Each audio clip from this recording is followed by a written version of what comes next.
do I have your attention now, PWF fans? This is the show you want to watch and see every week. If it's from WWE Rumors, reviews, which we do Raw, which I do Raw reviews, pay-per-view reviews, predictions, and news. Yeah, and news really, and I might start doing fan questions as well, but we'll see.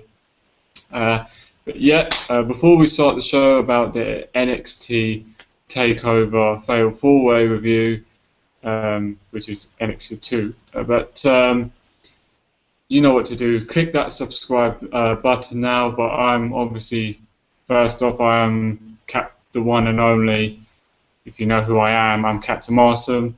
But yeah, subscribe now, which is Broadcast Wrestling Fallout, and you can like my Facebook page, my Facebook group. You can join my group, which is Broadcast Wrestling Fallout, and follow my personal Twitter account, which is Captain Free Awesome, and you can follow the PWF Twitter, which is PWF is War. So now, ladies and gentlemen, let's get down to business with the Takeover 2 Fatal 4-Way review. So let's start off with it was a tag team title. The NXT tag team title was on the line. It was Kalisto and Sin Cara, the tag team of, against Victor and Connor. So Connor, Victor, obviously the NXT tag team champions, they were defending it. I think they hold the titles for 434 days or something like that, which is pretty damn impressive. The longest ever has anyone hold the NXT tag team titles. I'm a big fan of the Ascension. Great. Yeah, I mean, this match really, I mean, to start off the opening up with this match was flipping phenomenal. It was great. I was watching it, you know, I was like, wow, man, this is what was tag team division was about. This was wrestling, ladies and gentlemen, and this is what it should be on Raw and SmackDown. I mean, some guys should take note of this, you know. You know, I just think it was great, great tag team match. You know, Kalisto was just phenomenal in that match. I mean, he did some high-flying moves like no other. I mean, I feel he's like the next Rey Mysterio here that we've got here. I mean, this guy, the suicide dives, that, you know, just great. I mean, it was really awesome. But yeah, in the end, you know, shock of the night, you know, Kalisto and Sin Cara beat the tag team champions, beat the NXT tag team champions. You know, it was just, you know, Kalisto got the win. Obviously, he did, you know, his finisher. But you know, he did. Was it the soul? I don't know. I can't remember what it's called, his finisher, but he pinned. I think he pinned Victor anyway. So it's a great victory for Sin Cara and Kalisto. They beat the Ascension. I mean, I just couldn't believe it, you know. But on one hand, I think it did look obvious because, you know, the Ascension, you know, the Ascension, you know, they debuted on is it Main Event? I think I didn't watch Main Event, but I heard they debuted Main Event, and so probably that means it's kind of a hint they're going to debut on Raw and SmackDown. So you can see why they dropped the belts. I think it was a time, you know, they hold that belts for a long time. I think, you know, big fan. I think it was time for them, you know, to drop the belts. But yeah, I mean, yeah, it was great. You know, Sin Cara is now he's won a belt. It's his first time he's ever won a belt in WWE. Hunico. But you know, they done well. I think I like the tag team with Kalisto and Sin Cara. I mean, they call themselves American Dragons or something. I mean, that's cool name. I'm not against that name. Yeah. great victory. But now let's move on to, after that we had Renee Young interviewing the tag team champions. I think it was backstage. She asked them, how does it feel to win? Sin Cara says that he feels incredible, but they just beat the longest tag team champions in NXT history, which they did. And Kalisto says today they are the Lucha Dragon. Oh, it's the Lucha Dragons, not the American Dragon. Lucha Dragon. Got confused with someone else. But yeah, Lucha Dragons, and obviously that night it was their future starts now. And after that, what happened after that? After that, Adrian Neville says that the title gives him validation, and people say that he does not belong. That doesn't belong here. I think it was like a video package thing. He's what proved that everything can happen, and a lot of people said that he will be Flash in the Pan, which I don't know because he does so many high flying moves. He thought, oh, that's what he's going to do. But he's undefeated in 2014. Hasn't lost. He chose this match for a reason. He likes to take risks. They call him the man that gravity forgotten, and he wants everyone to remember that, not to forget who he is, and I don't think anyone will, unless, And he says that he's never been in a fatal four-way match, but he never was in a ladder match before he beat Bo Dallas. If anyone remember that was a NXT Takeover. No, maybe NXT Arrival. I think it was NXT Arrival. He said you haven't even scratched the surface. With Adrian Neville, there's a difference between being confident and cocky, and he's unbeaten right now, and he's beaten all three of his opponents in the separate matches, and he beats them all in one match. He can beat them all in one match, really. So yeah, he sounds very confident. Who wouldn't be? He's the NXT champion, the best right now. He has beaten all of them in singles competition. So why wouldn't he be confident, a bit cocky? Big fan of Adrian Neville. I think he's a phenomenal talent. I don't think there's many like him, but yeah, he's one of my favourites, definitely, in NXT. But yeah, after that we had, I think the second match of the night was at CJ Parker, the Moonchild, whatever he is, Groovy and the Plant crap, versus Baron Corbin. So Baron Corbin, I mean, it's like his debut. He actually has had matches on NXT, but he's been a jobber. This is like he's been repackaged, and now it's kind of his debut, official debut. It's like he looks like American Badass, kind of the Undertaker's gimmick. When I first looked at it, I thought, well, he just need the motorbike, and then he's like the Undertaker. I mean, he's got same size as him. And how he looks, it's not that far from the Undertaker. He's got that look, and maybe a little bit of Undertaker, a little bit Kevin Nash there, or something like that. But he's got talent. I've seen. It was a squash match, quite short, because CJ Parker came Baron Corbin was in the ring already, but CJ Parker just got in the ring, and then he just got completely locked up. Yeah, he just took him out, really, pushes them away, and then he did, I think, like a clothesline, and then he did like some kind of like this finisher I never seen before. It's called the Unraged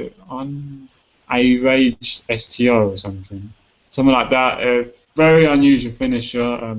Just lift him up and he just smash him down, smash him to the format, his head in a format. It's kind of like, sort of like Bray Wyatt's finisher, but you have to hold him up, and then he's spinning him, and then you put him in the face, something like that. Just look on YouTube or something if you haven't seen it.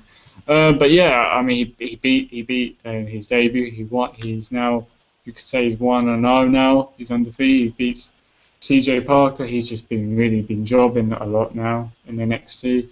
Don't really care about him much, but I'm impressed with this guy. I mean, but Baron Corbin, definitely got a future. I think he can be up there, He's got, if he go, it could be, well, he could use the American Badass gimmick. But yeah, that's my opinion. But we move on. Now we just, I think there was now we see the second, I think, video package, which was about Tyson Kidd. He said that there are 4 people in the match. One individual is the greatest high flyer in the industry, who developed in the UK, and one individual, someone with a heart, who developed in Japan, and there's another man who's considered arrogant, cocky, but he can't get away with it. There's only one person who's cold, calculus, ruthless, something that person learned in the dungeon. Yeah, in the dungeon, baby. Yeah, Uncle Brett. There was also Sami Zayn, Tyler Breeze, Adrian Neville in a match. But Tyson says that he wants to prove that he can get it done. The people chant that he's Natalia's husband, but that is a fact. Yeah, like so. I mean, I would be happy to be married to Natalia. Who wouldn't be? Bit dumb if you're not. If you're not, it must be you're gay or something. I don't know. So you've got bad taste. Anyway, back to at Takeover, his wife is not involved this time, so he's doing this for himself, and he will walk out as the new NXT champion. So that's what he says, and that's a fact. Maybe we'll see. Then after that, we had Enzo and Colin Delaney. Oh, Cassidy. I mean, not Delaney. Cassidy. Got introduced to their promo to the ring. He calls his opponent Sylvester Lafort.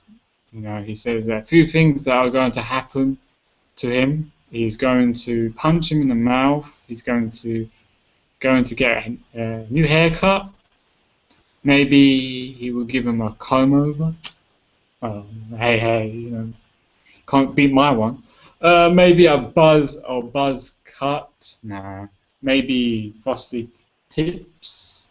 Maybe a mushroom, or maybe a bob. Maybe a weaver. Maybe a bob, a weaver, and then something else. What about a pompadour? Is it pompadour or whatever? And then Enzo says that he's a G, straight up G, and he keeps it 100% real. Unfortunately, Sylvester options are limited because Sylvester's head is going into a Ricardo Agreda's bucket, and Colin Cassidy says that after his head goes in the bucket, there will be one word to describe his head, and that is SAWFT, soft. There you go. I should join their group. So yeah, I love when I do that. I love it. But anyway, after the third match of the night started with Sylvester Lafont with Marcus Louise in ringside versus Enzo Amore, with Colin Cassidy in his corner in a hair versus hair match. Wouldn't want to risk my hair. But be honest with you, it was a decent match. I wouldn't say it was great or anything. I thought it was not bad, for what it was.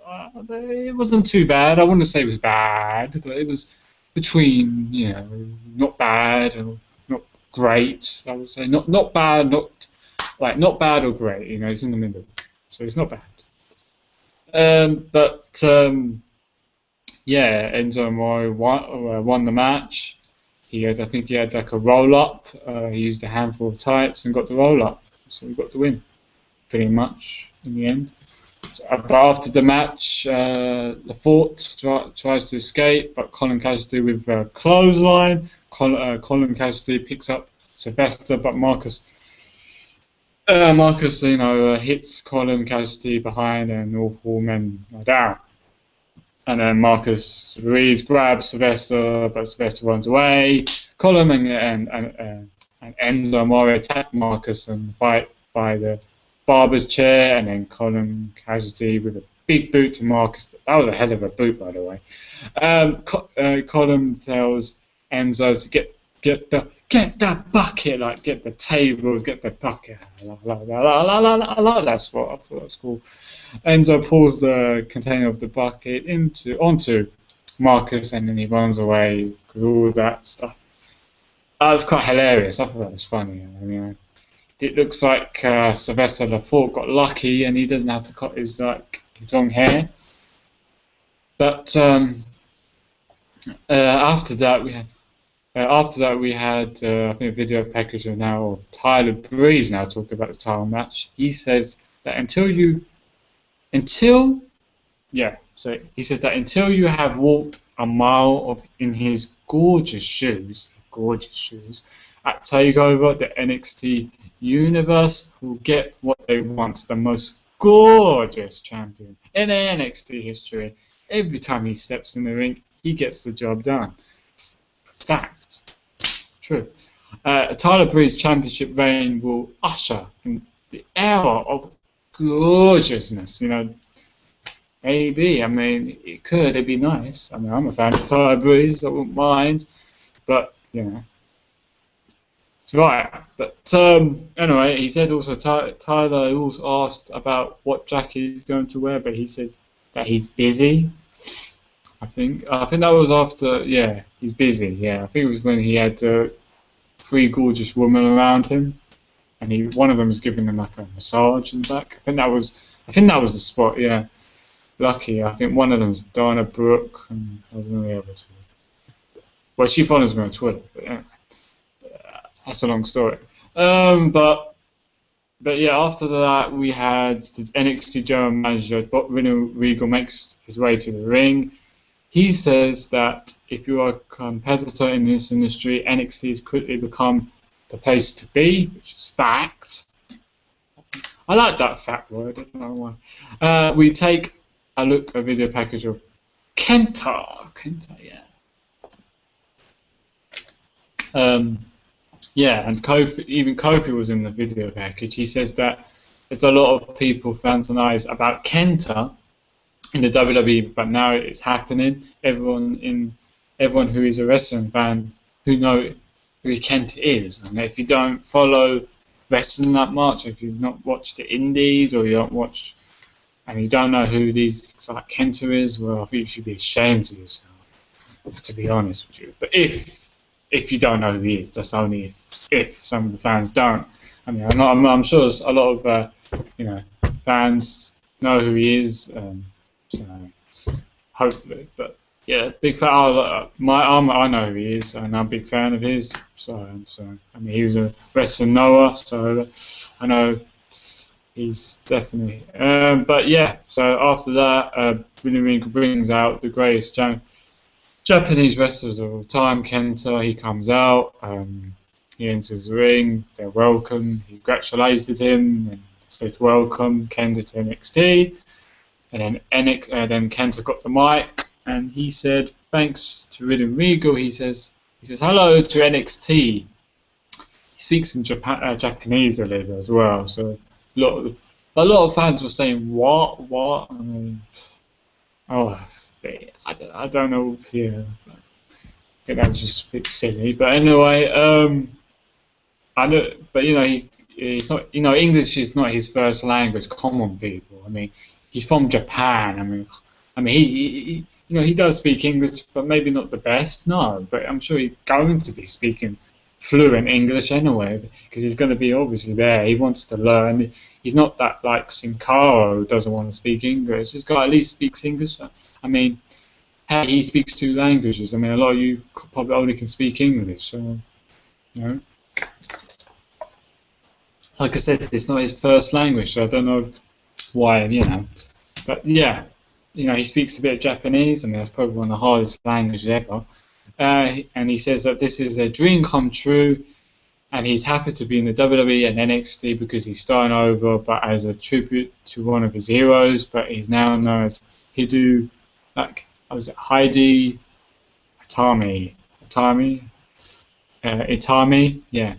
I can't even, maybe I botched that name. His goal is to be the NXT champion. Of course, everybody in NXT wrestler wants to be the NXT champ. So it's not. If it's not your goal, you shouldn't be there. But yeah, I mean, I'm kind of a bit disappointed at first when they said they were going to change his name from Kenta to Hadi Tami. I mean, I thought, they've been promoting his name Kenta. I thought that's going to be okay, but they changed it. Well, I wasn't really after thinking about it. I thought maybe we're just going to get used to it. They've done it to everybody. I don't know. We shouldn't be all surprised. This is WWE we're talking about. They're going to change your name, and that's a fact. They're not going to keep whatever you had before is going to be gone. So Kenta's name is retired now, and I mean, hey, he's starting from the bottom. He doesn't mind, and hey, maybe it was his choice. Maybe he wanted to change it. Who knows? It's not all NXT creative decision. Triple H and that decision. It's maybe it was his choice. So you don't know, really. We don't know. And yeah, it's actually a pretty cool name anyway. So I'm not really after it. I'm not against it. So yeah. So I mean, on the mic, he did a decent job. He wasn't the best on the mic, no. But obviously, his ring technician, or what he does in the ring with his kicks, will speak. He will be doing the action and the speaking. So, but anyway, after that, the Ascension makes their way to the ring. They did not look happy, obviously losing the NXT belts. They wasn't happy. They entered the ring, and Victor attacked Tommy and sends him to the floor. And then Connor says that they're in a bad mood, and Regal is going to give him a rematch, but Heidi Atami, returns to the ring, and he kicks Victor and connects with his forearms to Connor. Tommy with more kicks to Victor, and then Ascension leave. Tommy looks at both men off the apron and tries to get back in the ring. Natalia gets a chair. He just sits down like he's a bad man and tells them to come back to the ring. So that's it. I mean, he took out Ascension. I mean, hey, there was the longest tag team champion. That's ahead of it. I thought his debut was pretty sweet, actually. I thought it was really good. And I thought maybe, I don't know why, I thought maybe a little bit, Kevin Steen and Prince Devitt would, Fergal Devitt would appear, like attack him maybe, or join forces or something. Like, I kind of like, I don't like a stable, but that's just me wishful thinking. But anyway, we move on to match number 4, which is Bo Dempsey, versus Mojo Rawley. Yeah, this match, out of all the matches, I wasn't really looking forward to it at all, and he can stay hyped, but he can take it at home, but not in the ring. I just thought it was pretty. Out of all the matches, that was poor. I didn't enjoy it. I thought it was okay, but I thought it was average. Wasn't really. Thank God it wasn't long. I mean, it just wasn't for me, my cup of tea. I just wasn't. And this Dempsey is just like another Taz to me. I mean, I think he won anyway. Bo Dempsey. I thought he was going to win. I think he went to the top rope, hit the dive and headbutt for the win. I think that's his new finisher. I guess because his other finisher sucks. Let's be real here. It's not really devastating. I mean, that headbutt was pretty decent. I guess it was much better than his other finisher. But yeah, he wins, and I think Mojo Rawley was bleeding in his head or something, wasn't it? Or his mouth, whatever. So yeah, we move on to. After that, we had Enzo Amore and Connor Cassidy. They went backstage. Enzo says that they wanted to see someone bald. Enzo won't believe that there will be a bald man until he sees it. And Colin Callis says that they could be anywhere. They see Marcus Louise with a towel over his head, and Sylvester's looking at the results. But kind of remind me of Kane's gimmick when he had that when he was it in 2003. He was unmasked and he had that towel. When he came down to the ring, he came with a towel. He had the towel on his head and that covering his face, and that was just hilarious. It was just to remind me of that a bit. But they pull the towel off of Marcus' head, and he's bald, has no eyebrows, so he shaved his eyebrows. Gay, but he's French. But that face though, you could take like a selfie, I guess, with that. I mean, priceless. His face was like. But yeah, Enzo Amore tells Marcus Louise that he has a new word to describe him, which he spells it out. Is BAWLD, bald. Yeah, I just love that. They're really over at NXT crowd. I mean, everyone. I can't wait if they get to the main roster. I think they'll be fine. I just think it's great. It's great on the mic, and Amore's really good. But yeah, we move on. Yeah, to the fifth match of the night. It was Charlotte defending her NXT Women's title against Bayley. To be honest, I thought it was, I don't know, it wasn't like Charlotte vs Natalya at Takeover. That match was phenomenal. I don't think it was going to repeat itself. But I still thought it was good what it was. I don't think it was outstanding or wow or something you would watch again, I guess. It's pretty decent. I still think the tag team, at this time, I thought the tag team title match was match of the night so far. But I thought it was, it was a decent match. I'll give it decent. I don't think it was great, but I still think it's a better match than a lot of matches in WWE, the main roster with the Divas matches. I think it's better than that. Charlotte in the end, she won. She's still the NXT Women's Champion. Yeah, she connected with Bayley. I think she did the natural selection to the win. Because I think she did she did like a moonsault, and then it connected, and then she kicked out Bayley, and then she did her finisher. But that moonsault wasn't the best.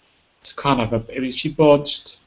That was not. It was really safe. It was like it wasn't all the way. It was like half moonsault. It wasn't that great by Charlotte, but I think she needs training. If she wants to do it again, she better do it right again. But she won after the match. The boss of NXT, Sasha Banks, comes out to the ring. She walks past Charlotte. She stands over Bayley. Charlotte sees what's going on. Look at the Hunter Tritron, the Tritron thing, the TV screen. She's looking, and then Charlotte stops. Charlotte stops Sasha from the attack on Bayley, and Charlotte throws Sasha in the turnbuckles, and then Sasha leaves the ring. It looks like we have a face turn in our hands, ladies and gentlemen. Charlotte has officially turned face, helping Bayley. Be honest with you, I thought she turned face when she won the NXT Women's Championship with the Natalya match, because she was crying and happy, and she was like all respect, because it does, and that was more like a face at that time than a heel. But then after that, she's gone back being a heel sort of. But now she's turned face. Because is it a good thing or bad thing? I don't know. We'll see how it goes with it. We'll see how it works. I don't know. It could work, it might not. I think she should be as a heel, but we'll see. But I'm not against it. No. now there was a promo video saying that Heidi Atami will be former obviously Kenta will be debuting his ring debut. NXT will be next week, so stay tuned to that. So the sixth match of the night, which was the main event for the NXT Championship, Adrian Neville defending his belt versus Tyler Breeze, the gorgeous one, versus Tyson Kidd, fact, and versus the high flyer Sami Zayn, obviously for the NXT heavyweight title. This match lived to expectation. The best match I've seen this year for Fatal 4-Way, probably it was match of the night. I changed my opinion. That was match of the night for me, but not. Even though the NXT the tag team championship match was really awesome, I thought this one was just a little bit more better. I just thought it was great. You couldn't just walk off for a second. You just had to stay and glued and to watch it. It was just breathtaking, amazing match. I don't care I would love to see a rematch again. I know I'm being selfish, but hey, I want to see another match with all you guys. Another Fatal 4-Way. Bring it on. I mean, it was just great. Box to box, phenomenal. I mean, that is wrestling. That is wrestling. They had time to perform like that. You see, if they give them time, they can make it a 5-star match, and that's what they did. And they showed that is wrestling, and that's what we love. I mean, I felt like the NXT crowd was phenomenal. Of course, they always deliver the NXT crowd. They're like an indie crowd, better than Raw and SmackDown. Just saying, they are better than them. I mean, a lot of them are not really kids as well, so that's better. They're like Ring of Honor, a crowd, something like that. Indie crowds like PWG and like that, British crowds as well. But yeah, I thought it was a phenomenal match. Sami Zayn was so close to winning. I think he did the kick to Kidd. It looked like it was 1-2 going to be the 3, but he got stopped. The ref got stopped. Adrian Neville pulls the ref out of the ring. It looked like a little bit of a heel turn there, like a little bit of that, because you don't really see a face doing that. And Zayn was just saying, what wanted to know what the deal was, what the hell was going on. And then he goes to the floor, and then Neville just did the super kick. That was a massive super kick. He goes to the top, does the red arrow to Tyson Kidd, gets the win, and he's still the NXT champion. And before that, I think when Tyson Kidd had, I think Tyler Breeze in the sharpshooter, Adrian Neville was like holding Tyler Breeze's arm, hand, he didn't want him to tap out, so a few times he did what he could, whatever opportunity or any desperation he did to keep that belt. And you could say maybe it's a new way of Adrian Neville getting or win at all costs. We don't know. It may be a little bit of a heel turn there, but I don't know. Maybe there's got to be a feud with Sami Zayn and Adrian Neville going on in the future. Maybe, now, because they're best buddies, but now, I didn't, to be honest with you, I thought maybe, I don't know, I didn't think maybe I didn't think Adrian Neville was actually, I'm happy he won, but I didn't think he was going to retain, maybe. I thought maybe a little bit, I thought the guy who was going to win it, I thought it was going to be Tyler Breeze, to be honest. I thought maybe Adrian, because I heard rumours Adrian Neville and Sami Zayn are going to be called up to the main roster after the summer, and that's why I thought maybe he's going to lose it, but he didn't, so maybe he isn't going to get called up anytime soon. But I expected Charlotte to retain. I didn't think Bayley was going to win. But yeah, kind of the others I kind of sort of predicted. I thought essentially I thought it was 50-50. I thought, well, they could lose because they're getting called up, but I knew Charlotte was going to retain. I knew Bold Dempsey was going to win. And, but I was ahead of a show. I mean, maybe people thought, some thought it was a disappointment show. Because they had NXT Arrival was a phenomenal show, and then they had Takeover, NXT Takeover, which was an amazing show. Maybe it wasn't as the level for those pay-per-views, but I still thought it was a very good pay-per-view. I enjoyed it. I would watch it. I think it was better than some of this year's WWE pay-per-views. I would say it was better than a lot like Battleground and Money in the Bank and that. I think it was better than that. But I enjoyed it. Good for Adrian Neville. We'll see what happens from now. Great show. So guys, you tell me what you thought of NXT Takeover 2 Fatal 4-Way. What did you think? Do you think it was a great? Did you enjoy it? Did you really thought it was just one of the best pay-per-views this year, or did you like thumbs down? You thought it was a really bad show, or you didn't enjoy it? You didn't think it was that good as you thought it was going to be? You thought NXT Arrival and Takeover was way better, So it's either thumbs up, thumbs down. If you thought, if it was good, I'll give it a thumbs up because I thought it was a really good show. So I hope everybody. So now that's the end of the show, guys. Thanks for watching again from another edition of the PWF Is War show. Make sure you spread the word, guys. Like, share, tell everybody who loves wrestling. Anybody, friends, family who loves us, check my channel out. What they see, leave feedback. Click that subscribe button if you haven't already. And you can like my Facebook page and join my group, which is Broadcast Wrestling Fallout. You can follow my the PWF Twitter, which is PWF Is War, and you can follow my personal Twitter. If you go ahead, you can follow my personal one, which is Captain Free Awesome. And that's it, folks. I see you guys for another show, which is going to be, which is probably another like a news and rumor update. So probably tomorrow, we'll see. But anyway, from the PWF guy, I left.